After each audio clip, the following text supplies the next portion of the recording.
बहुत समय पहले की बात है। किसी जंगल में एक खरगोश अपने परिवार के साथ रहता था। खरगोश जहाँ रहता था वहाँ आसपास बड़े जानवरों की संख्या ज्यादा थी। खरगोश और उसका परिवार हमेशा इस बात से डरे हुए रहते थे कि कोई जानवर आकर उन्हें नुकसान न पहुँचा दे।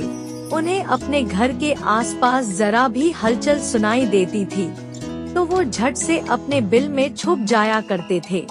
दूसरे जानवरों का डर उन पर इस कदर हावी था कि उनकी आहट भर सुनकर उनमें से कुछ खरगोशों की डर से मौत हो गई। यह सब देखकर खरगोश बड़ा परेशान रहता था। एक दिन घोड़ों का दल उनके घर के पास से गुजरा। घोड़ों की आवाज सुनकर सभी सहम गए और हमेशा की तरह अपने बिल में छुप गए। डर से पूरा दिन कोई बिल से बाहर खाने की तलाश में भी नहीं गया। अपने परिवार को इस हालत में देखकर खरगोश बेहद दुखी हुआ। उसने भगवान को कोसते हुए कहा कि हे भगवान, आपने हमें इतना कमजोर क्यों बनाया है?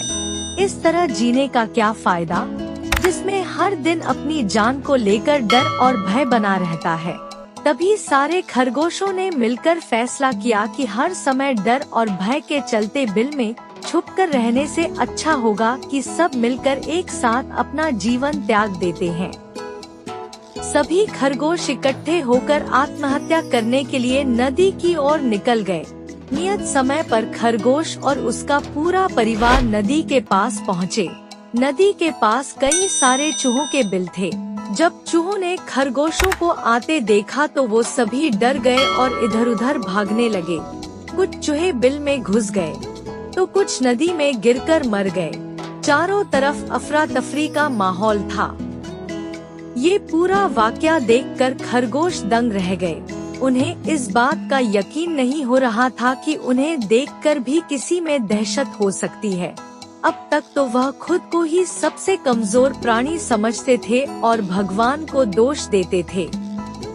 अब खरगोशों की समझ में आ गया था कि भगवान ने दुनिया में अलग अलग खासियत के साथ जीव जंतु बनाए हैं। जो जैसा है उसे वैसे ही स्वीकार करना चाहिए।